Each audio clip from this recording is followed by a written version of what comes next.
ఓ బండి కింద నడుస్తున్నటువంటి కుక్క బండిని తనే నడుపుతున్నానని భ్రమపడతా ఉంటది. అలాంటి వ్యాఖ్యలు ఇవి పవన్ కళ్యాణ్ అని మీకు వాళ్ళు నాకు చేసినటువంటి మీకు నాకు ఇద్దరికి తెలిసిన ఒక ఉమ్మడి మిత్రుడు పెట్టిన పోస్టే అది. ఇప్పుడు ఇక్కడ ఎందుకు అనంటే ఇలాంటి పరిస్థితి ఉన్నప్పుడు, ఇంత ఆవేదన పార్టీలో ఉన్నప్పుడు ఈ విధమైనటువంటి ఇప్పుడు ఇదే డిబేట్ లో రావి సౌజన్య గారు ఎంత క్లారిటీగా చెప్పారు. చంద్రబాబు నాయుడిని అరెస్ట్ చేసినటువంటి సమయంలో విజయవాడలో 50 మంది లేరు, మీ పార్టీ పరిస్థితి దాని. ఎందుకంటే వాళ్ళ నాయకుడు మాట్లాడినటువంటి మాటలను వాళ్ళు సమర్థించుకుంటున్నారు.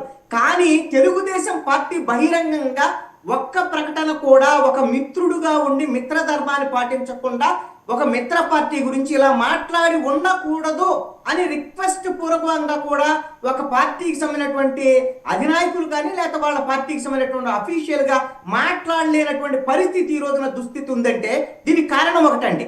ఎందుకంటే నేను చెప్పనా, చంద్రబాబు నాయుడు కానీ నారా లోకేష్ కానీ మీరు గమనిస్తే పిఆర్పి విషయంలో అప్పుడు చంద్రబాబు నాయుడు కానీ మీడియా కానివ్వండి పిఆర్పిని మూసేసేంత వరకు, జెండా ఎత్తేసేంత వరకు వీళ్ళు ఎలా వెంటబడ్డారు, ఏం చేశారో చూసాం. వీళ్ళే సామాన్యులు కాదు. అదేవిధంగా పవన్ కళ్యాణ్ నారా లోకేష్ మీద 2017-18లో విమర్శలు చేసినప్పుడు ఏ విధంగా దాడి చేశారు అనేటువంటిది కూడా చూసాం. కానీ ఈ రోజు ఉన్నటువంటి పరిస్థితి, తెలుగుదేశం పార్టీ పరిస్థితి, పవన్ కళ్యాణ్ ఒక్క మాట అనలేనటువంటి పరిస్థితి ఎందుకు ఉంది అంటే చంద్రబాబు నాయుడు అదేవిధంగా నారా లోకేష్ కి వెన్నులో వణుకు పుడుతుంది. దీనికి కారణం ఎవరు అంటే బీజేపీ. చాలా స్పష్టంగా బీజేపీ ఉంది. పవన్ కళ్యాణ్ ఈ మాటలు మాట్లాడటం వెనక ఈ రోజే మాట్లాడిన పవన్ కళ్యాణ్ ఈ రోజు కాదు మొదటిసారి మాట్లాడింది. ఇదే ప్రభుత్వంలో ఉండి హోంశాఖ ఫెయిల్ అయిందని మాట్లాడాడు, ఈ ప్రభుత్వం ఫెయిల్ అయిందని మాట్లాడాడు, మహిళల రక్షణ విషయంలో ఇలాంటి అనేకమైనటువంటి అంశాలని పవన్ కళ్యాణ్ ఎత్తు చూపుతూ వస్తున్నటువంటి సందర్భము. దీని వెనక బీజేపీ పక్కా ప్రణాళికలు రూపొందిస్తోంది తెలుగుదేశం పార్టీకి వ్యతిరేకంగా అనేటువంటి విషయం ఆయన రాజకీయ విశ్లేషకులుగా ఉన్నటువంటి ఒకే ఒక సందేహం సార్, ఒకే ఒక సందేహం, బీజేపీకి ఏంటి లాభం సార్ తెలుగుదేశాన్ని నష్టపరిస్తే?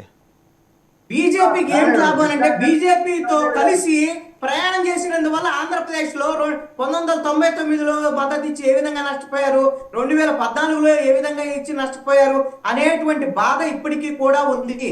తెలుగుదేశం పార్టీతో కొనసాగితే భవిష్యత్తులో తోక పార్టీగానే ఉంటామనేటువంటిది ఒకటి, తెలుగుదేశం పార్టీని మింగేస్తే తప్ప ఆంధ్రప్రదేశ్ లో ఎదగలేము అనేటువంటిది వాళ్ళ కోరిక.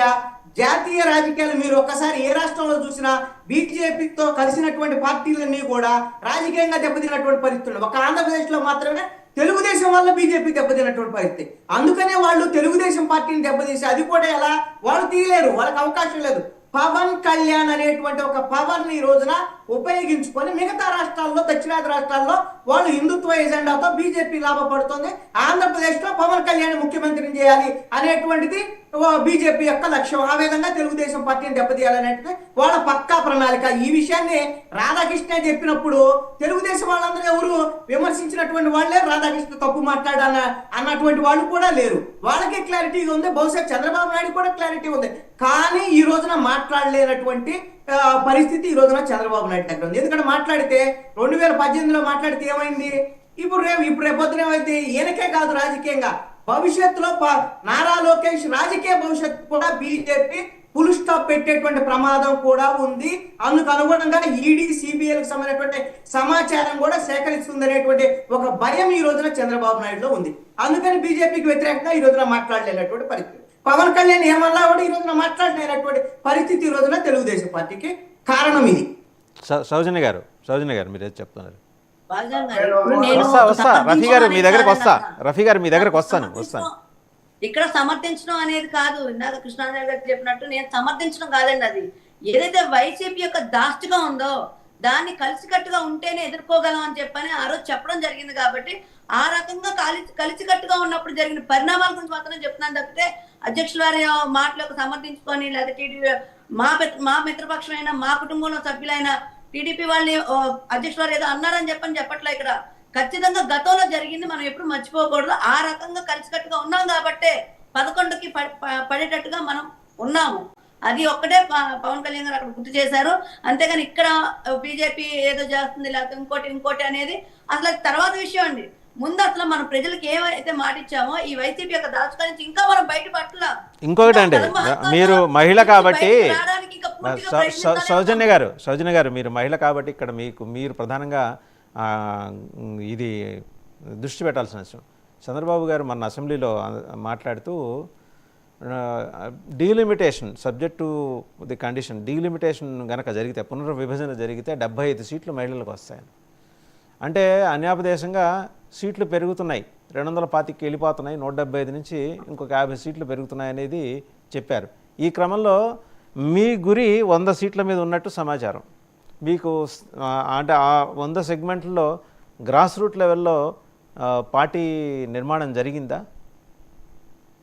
ఇప్పుడు మనకి ఎన్ని సీట్లు గురుంది లేకపోతే ఏంటి అనేది అధ్యక్షుల వారు చూసుకుంటారండి. కానీ మీరు అన్నట్టు ఒకవేళ ఎన్ని సీట్లు పోటీ చేసినప్పటికీ కూడా, అంటే మీరు అన్న ఉద్దేశం అంతరార్థం అనేది నాకు అర్థమైంది. సో ఎన్ని సీట్లు పోటీ చేసినప్పుడు కూడా 29కి ఖచ్చితంగా ఏదైతే బలమైన గతంలో కూడా మొన్న 24 కూడా ఉన్నారు.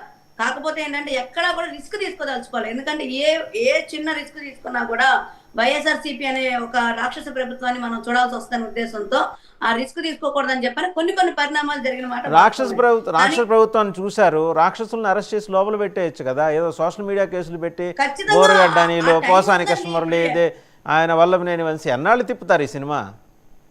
కాదండి, మనం అనుకున్నంత వాళ్ళలాగా చెయ్యాలి అనుకుంటే, అంటే త్రిపురాలని వాళ్ళలాగా చేయొద్దు. మీ దగ్గర ఇంత ఎవిడెన్స్ ఉంది, ఇంత ఎవిడెన్స్ ఉంది ఒక్కొక్కరి మీద.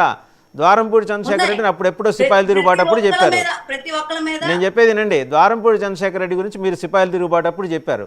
తర్వాత 2 ప్రపంచ యుద్ధాలు జరిగినా మనకు స్వాతంత్రం కూడా వచ్చింది. ఆయన కాకినాడలో మౌనంగా తిరిగేస్తున్నాడు. ఏమండి ఇక్కడ అందరికీ అదే ఆలోచన ఉంది.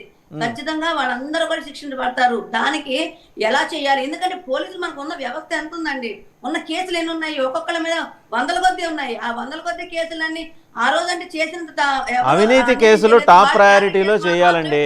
అవినీతి కేసులు టాప్ ప్రయారిటీ. మీ నాయకుడు వారాహి సభల్లో చెప్పింది అదే, top priority. Time and again పాప ఆయన చెబుతున్నది అదే. మీ కుటుంబ ప్రభుత్వం పట్టించుకోవట్లేదు. సరే ఎనీహో ఒకసారి లేదండి, పట్టించుకుంటే ఈ పాటికి అరెస్టులు అయి ఉండేవి కదా. ఎవరైతే వచ్చారో లిస్ట్ లో ఒక్కొక్కరు వస్తా ఉంటారు. లిస్ట్ కొంచెం చాలా పెద్ద